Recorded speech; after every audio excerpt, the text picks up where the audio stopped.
Well, there's nothing quite like a chocolate truffle, and it's said that the chocolate truffles actually originated in the kitchen of Auguste Escoffier when an apprentice had the misfortune of pouring hot cream over chocolate chunks. Well, I'm sure Monsieur Escoffier really got on him that day, but the result was amazing. Chocolate truffles. These are so easy to make, and I want to show you an easy microwave recipe that will have these ready for you in only a few minutes. This is what we're gonna make. Delicious. So in my bowl, I have a pound of chocolate. Now you can use chocolate chips, you can use chocolate chunks, you can chop up chocolate bars, whatever you like. I have semi-sweet and bittersweet chocolate chips. And in my 1 pound, I also added a couple of squares of 100% cocoa because I like a little darker chocolate. Then I also have in here 1 stick of butter, unsalted. And I'm going to add a can of sweetened condensed milk. Now don't confuse this with just evaporated milk. That's not what it is. It's sweetened condensed. It has a lot of sugar in it, and it's been simmered down nice and thick. Okay, so we're just gonna put that in. And then I wanna go to my microwave, and I'm just going to not even mix this up. I'm going to stick it in the microwave for about 2.5 minutes, check it, stir it, and then if it still needs extra time, I'll go 15 seconds at a time until everything is well blended. I'll show you what I mean. So you can imagine how delicious these truffles are with this Rappahannock Cellars. It is a delicious dessert wine. This 2016 Rappahannock Cellars red dessert wine is so good. And the red wine, the sweetness with the chocolate, it's wonderful. Now this has been in the microwave for 2.5 minutes. Now you can see that the butter has melted and it just looks like you have a soupy mixture right here. But when it comes together, it's all of a sudden, and it's absolutely incredibly beautiful, even though you think you've done something wrong. So don't think you've done it wrong. This is going to be wonderful. So just stir until this is all incorporated.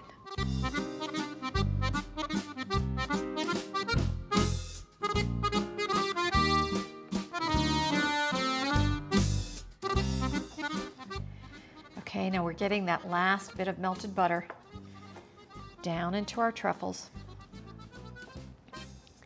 And notice that I'm not using a whisk. I don't want to incorporate any air into these. I want them to be nice and solid.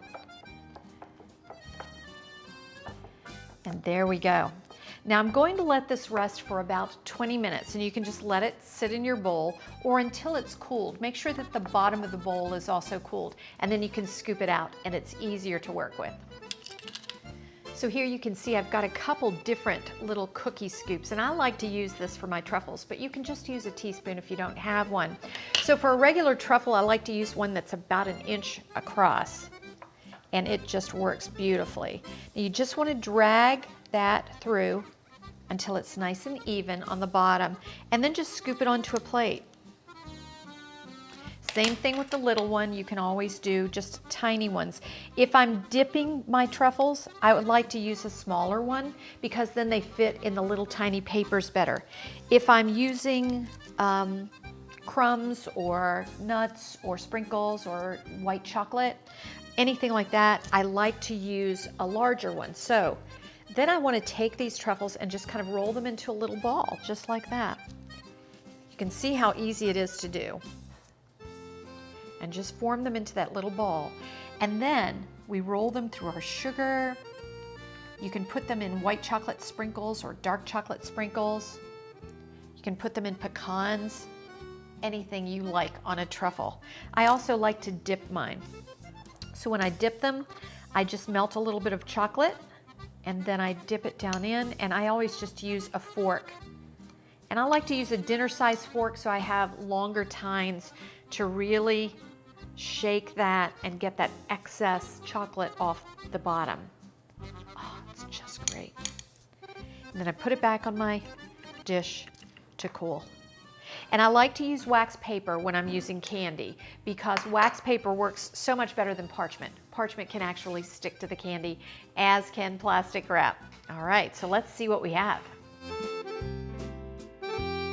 So let's pour out a little bit of this delicious red dessert wine. It is just so yummy, made from Norton grapes, one of my favorites. So good. And with this chocolate, let me just break one open and show you what it looks like. So, so delicious. Oh, you can see how dense they are. I don't want to poke my thumb in it. That's why I'm being very, very careful. But these are so wonderfully dense and so delicious. And with this dessert wine, who wouldn't want this for a treat for Valentine's Day, just as a special gift from the heart? So I hope you'll enjoy this one and this beautiful wine.